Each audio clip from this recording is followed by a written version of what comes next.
met een enkele toeristen op de top. Dit is nou de Areopaag. Heeft te maken met de Bijbel, maar dat leggen we niet dadelijk uit.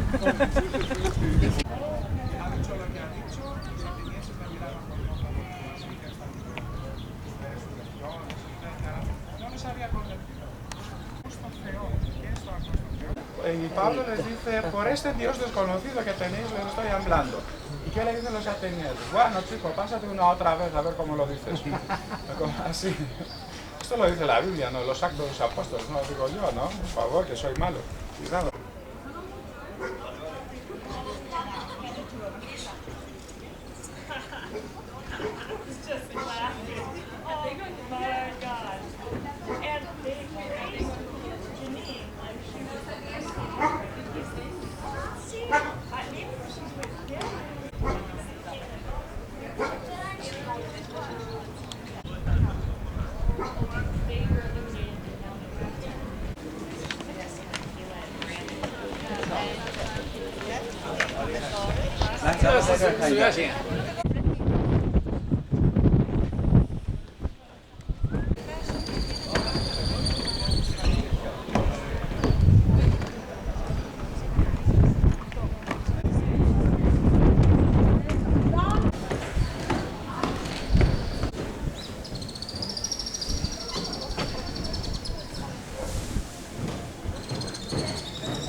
Facing west, and we try to relocate Athens if possible. Today is a windy day, August 9th, 2009.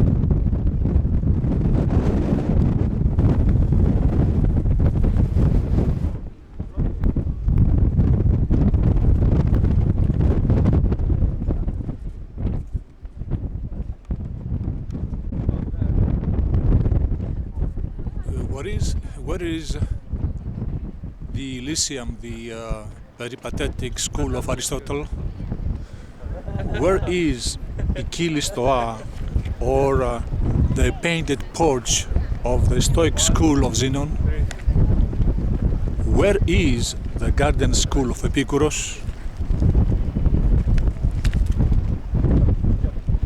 Plato's Academy is somewhere there, located because it was a big sprawling area, a groove which we'll visit it soon.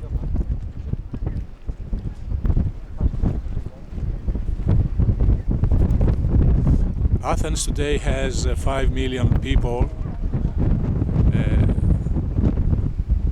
The plain of Attica was suited enough to accommodate 1,500,000 people for a quite good quality of life.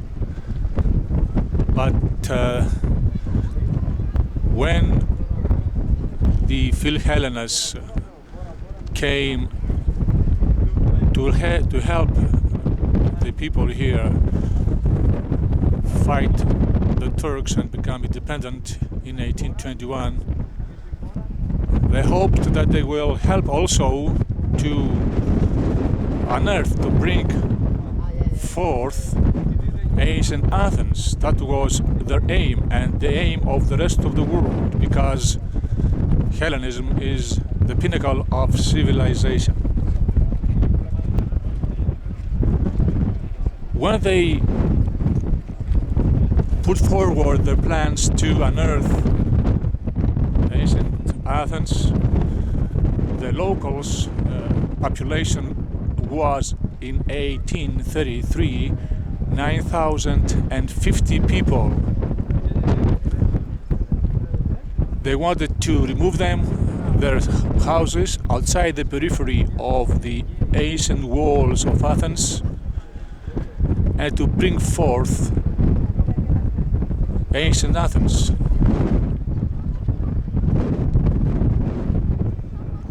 The locals revolted, the government retreated, and they put them out. George Finlay, the historian, bought an estate in Pikermi, and he wanted to make his contribution to it, but in vain.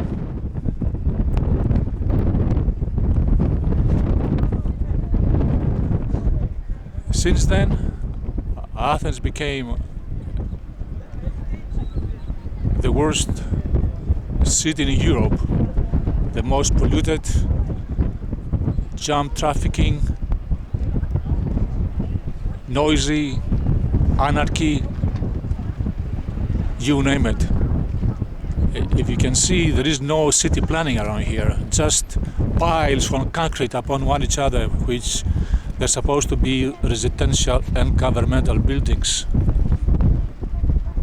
Someplace there, I don't know, makes no difference what it is, because this is a graveyard of concrete and stone. Is a district called Psyri. This is the most dense populated area in Europe. And a little bit further over here,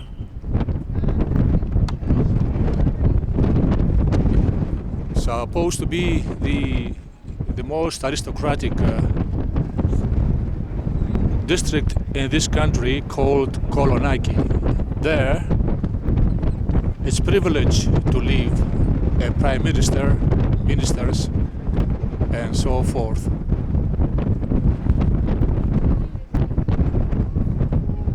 You're supposed to say that such an eclectic district should be quiet, comfortable, should represent a quality of life. But for them, they don't know what is quality of life.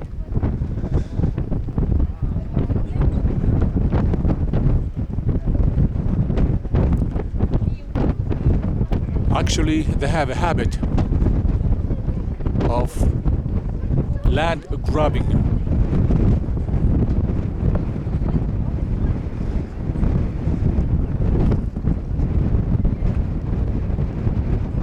And it starts from the politicians, the clergy, and then the people follow the leader.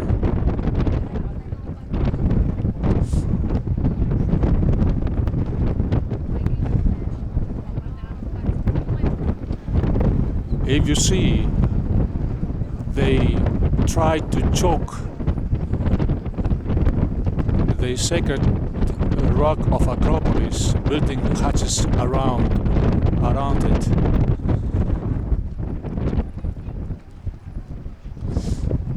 If you see down here,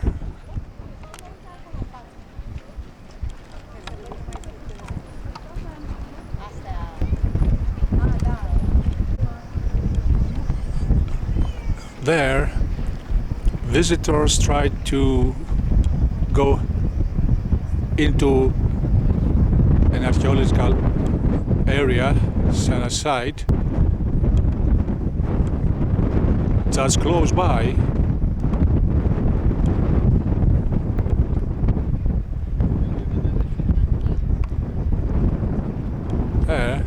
There is a hawk, a Christian catacomb. Just close by,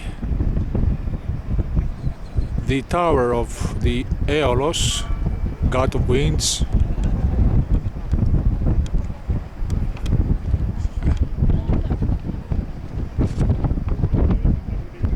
here, a little further, a terrace where a cafeño is located for people to enjoy.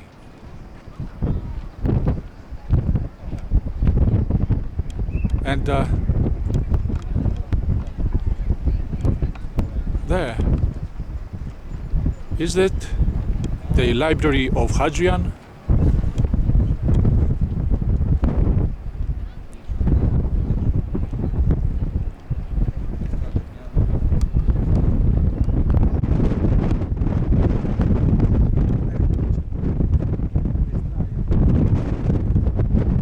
Someplace there should have been the Pikilistoire, the painted porch, the school of Zenon.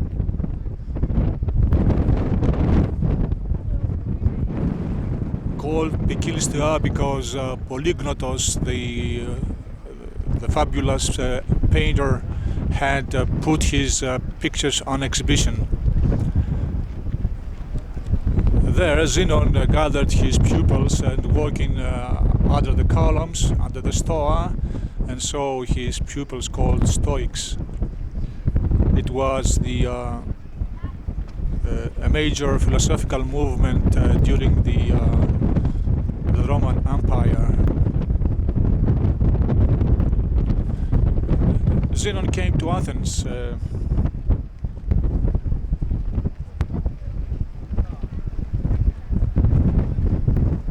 30 years old, shipwrecked at the port of Piraeus, walked up in the Agora, entered a bookstore.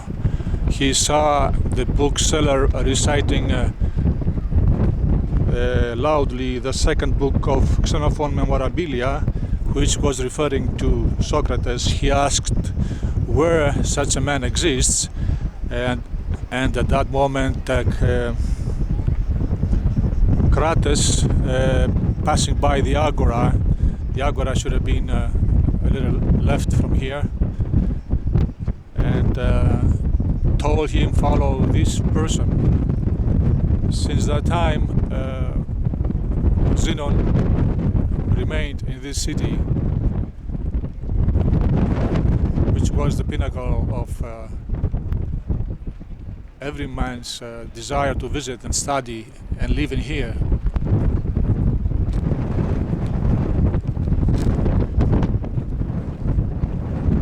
In the year 404, the 30 tyrants murdered 1,500 Athenians in the Pikilistoire.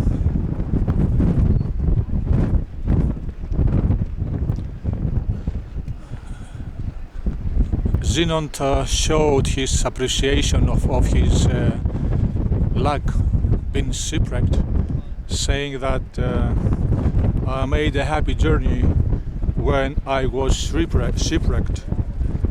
Gin ευπλόηκα ότε εναβάγηκα. Cleanthes succeeded him, and after him Chrysippus.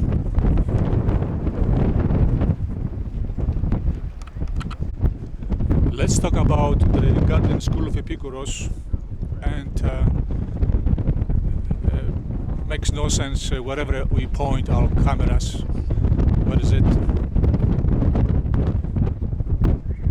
Epicurus was born on the island of Samos of Athenian parents.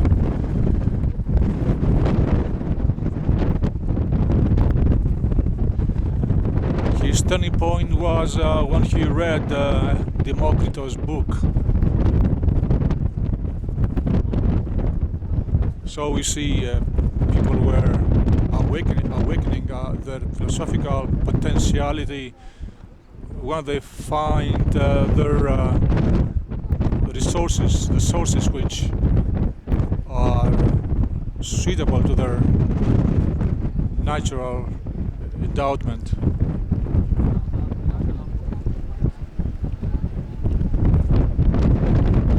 He opened his school in Lampsakos, and he decided to transfer to Athens, paying 100 drachmas. A drachma which should have been used by the European Union for European monetary unit, not the euro. So they would have showed respect and historicity. Very important people studied at Epicurus Garden. Πολύενος, Φιλόδημος, Έρμαρχος, Πολύστρατος, Διονύσιος, Βασιλίδης, Apollodorus, Mithrodorus, Leodius from Lampsakos, Themista, wife of Leontios, Ptolemeos, the white man from Alexandria, Ptolemeos, the black man from Alexandria, Zenon the Sodonian, Demetrius the Lacon, Diogenes the Tassian, Orion and many others called the genuine Epicurean sophists. Close.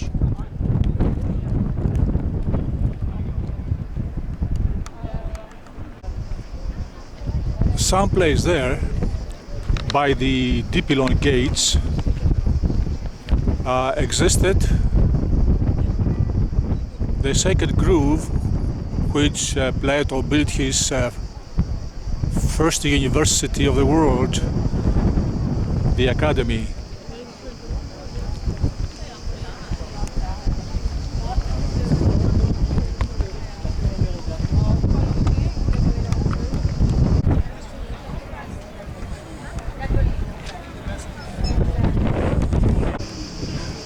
Where is Isocrates' school of rhetoric?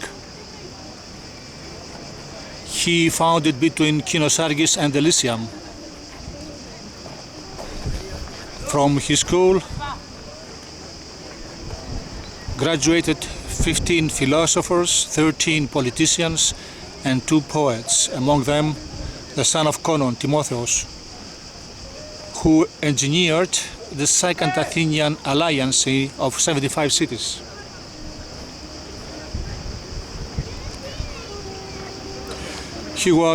Isocrates was a great pan-Hellenist and pro-Macedonian.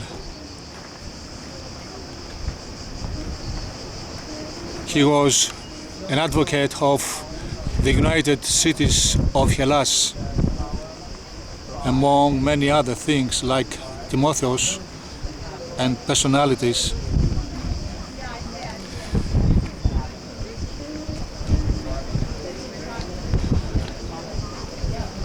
His ethics for a political leader is that a political leader must not be first a demagogue, second a humanizer, and third a homosexual. None of these 3 ever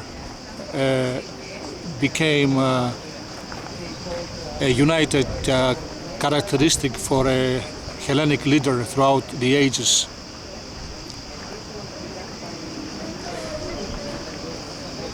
Homosexuality was enshrined in all the cities of Hellas, and they barred this natural defect of a man who was right to live with his rights,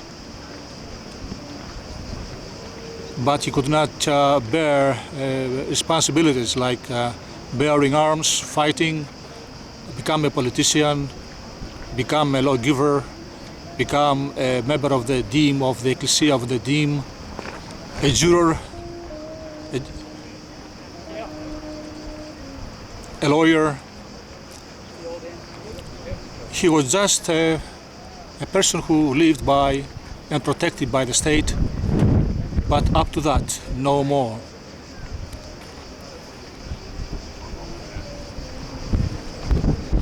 Isocrates, between his age of 94 and 97, he wrote his world-famous Panathinaikos, who praised Athens, the greatest city among the Hellenic world, and he was rightfully so.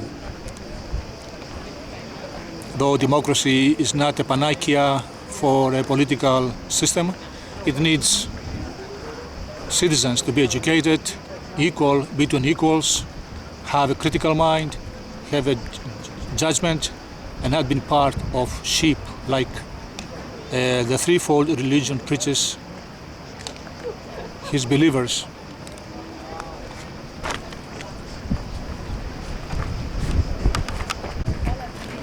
And this is the magnificent temple of Zeus, the Olympion. Is the largest temple in the mainland Hellas.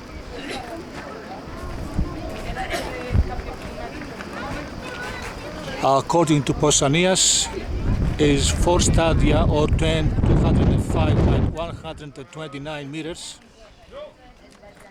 and 27 meters tall, the columns.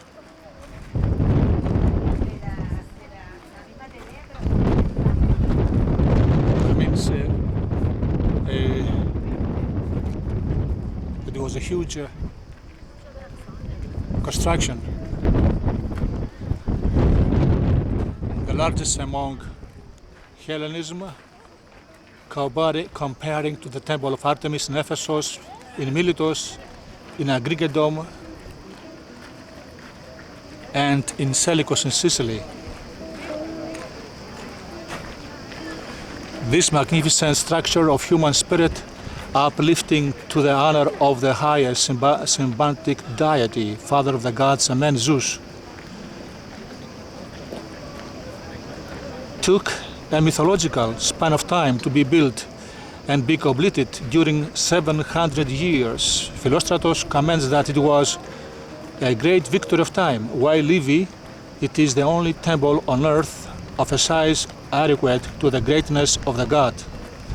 Historically, Duke Leon founded it. The great Pisistratos laid the survived stilobate of 108 by 41 meters and planted in a large scale. King of Syria Antiochus Epiphanes continued using a Roman architect, Kossuth, who succeeded a Corinthian. Sulla, the brute man who sacked unnecessarily Athens, no one dared before to do it, even the barbarians, for a loot, stole a column to build the Capitol temple in 86 before Apollonius Tyaneus. The same did after 1,845 years, in 1759, a Vango voivode Gistarakis, with the Turks Sultan, wishes to build his mosque in the monastery in Athens, which today survives.